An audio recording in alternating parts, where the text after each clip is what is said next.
It is 2 in the morning and he is still at the table. Everyone else is asleep.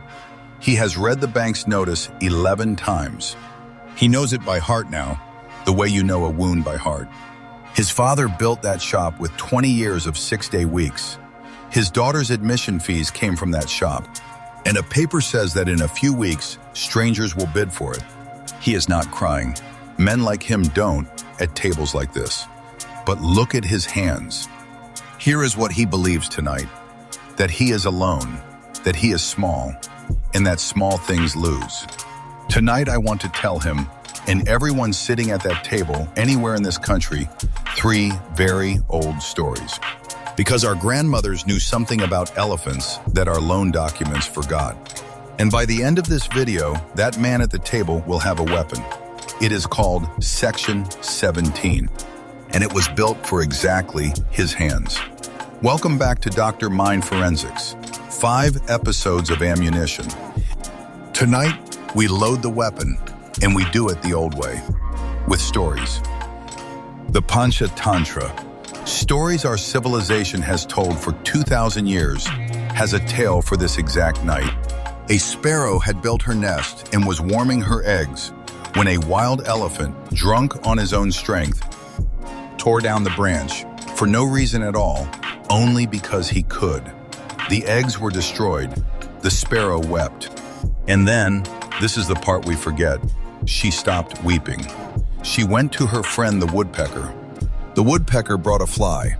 The fly brought a frog. 4 small creatures against a mountain of muscle. And they made a plan where each did the one thing they did best. The fly hummed sweetly in the elephant's ear until he closed his eyes in pleasure. The woodpecker struck at his eyes. Blinded and thirsty, the elephant heard the frog croaking from the edge of a pit. Believing it was a pond, the elephant walked forward and fell. Notice what the sparrow did not do. She did not fight the elephant's strength with her own. She would have lost in a second. She answered might with method. Small allies, each with one task, executed in sequence. Now hold that story and listen to what the law says. Section 17 of SARFAESI is the sparrow's plan, written into a statute. Any person aggrieved by the bank's measures, any person, the borrower, the guarantor, the legal heirs, a third party whose land was wrongly netted, even a tenant, may go to the debts recovery tribunal and demand an audit of everything the elephant did. And if the tribunal finds the bank stepped off the lawful path, it can undo the measures, restore your possession, set aside the sale, and order compensation. And here is the doorway most people don't know is open. After Mardia Chemicals, filing under Section 17 needs no pre-deposit of the debt. The sparrow does not have to pay the elephant for the right to complain about him. Second story, Aesop this time. A thirsty crow finds a pitcher with water at the very bottom. Her beak cannot reach it. She cannot tip the pitcher, it is too heavy. Strength has failed. Despair is available. Instead, she picks up a pebble and drops it in. The water rises by a millimeter. Another pebble. Another. No single pebble matters. Every pebble matters. And slowly, patiently, the water rises to her. That pitcher is your Section 17 application. And the pebbles have names. You have been collecting them for 5 episodes. Pebble 1, service. The vanished notices. The impossible tracking dates. The ghost publications. Episode 3, in pleading form. Pebble 2, valuation. The ladder of numbers. The bank's own valuer against the bank's own reserve price. Episode 4. Pebble 3, quantum. The demand that never reconciled. Charges upon charges. The account they didn't mention. Pebble 4, capacity. Proceeding against a firm that stood dissolved. A man no longer alive. A guarantor, the bank's own conduct set free. Next week's whole episode. Pebble 5, the shields. A registered MSME's mandatory revival framework. Agricultural lands exemption. shields that stand alone. And here is the discipline, the difference between a crow and a bird just splashing at the pitcher. 3 rules. 1. Plead dates, not anger. The tribunal cannot drink your tears. It can only drink your chronology. Every paragraph, a date, a document, an annexure number. 2. 1 pebble, 1 place. Numbered annexures, a chronology at the front. The judge should find any fact in 30 seconds. The file that is easier to read is easier to believe. 3. Concede with dignity. Yes, there was a loan. Yes, hard times came. Say it with your head up and then say, none of that licenses what was done here. The man who admits his debt and disputes the cruelty is believed. The man who denies everything is not. Each pebble is a pillar, argued as if the others didn't exist. The bank knocks one away, the case still stands, not a chain that snaps at its weakest link. A table, a colony, a plan with many small allies, like the sparrows. The last story you already know. You have known it since childhood, and it is the emblem of this whole series. All summer, the grasshopper sang, "There is time, there is so much time." And all summer, the ant carried grain, one seed after another, while the sun was still warm. Then winter came, as winter always comes, suddenly and all at once. And the difference between the two of them was never talent, or strength, or luck. It was only this. One of them respected the clock.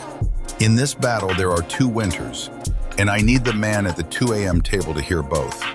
Winter 1, the 45 days. Section 17 gives you 45 days from the measure you challenge. I have seen, every lawyer in this country has seen, families who had everything, the proof, the merits, the truth. And who came on day 70? Because there was a wedding in the house. Because an uncle said, wait. Because hope whispered, like the grasshopper, there is time. Each fresh measure by the bank may give a fresh clock. Yes. So the answer to, am I too late, is often kinder than people fear. But you find that answer in a lawyer's office this week, not after the festival. Grain by grain, while the sun is still warm. Winter 2, the confirmation race. The auction hammer is not the end. After it comes payment, then confirmation of the sale, then a sale certificate, and once a genuine purchaser's rights crystallize, the courts protect him too, and your mountain doubles. The Supreme Court has, in recent years, pulled the borrower's right of redemption to an ever earlier point in the timeline. The modern law says one thing, in every judgment, in every voice, which is why the sparrow never sends one ally alone. A serious Section 17 application travels with interim applications. One asking the tribunal to restrain confirmation of the sale while the challenge is heard. That is the frog at the pit's edge, the move that decides everything. And one asking the tribunal to order the bank to produce what it will never show voluntarily. The valuation reports, the complete statements, the internal policies. And one honest sentence, because this channel will never sell you a fairy tale, even while telling you fables. Section 17 is not magic. Tribunals are slow. Discipline is everything. A shabby, angry, unnumbered file can lose with good facts. The pitcher gives water only to the crow who keeps dropping pebbles. Look at the table now. Same man, same debt, same elephant. But the papers have become pebbles. The pebbles have become pillars. And the man who believes small things lose has remembered what his grandmother always knew. The sparrow won. The crow drank. The ant survived the winter.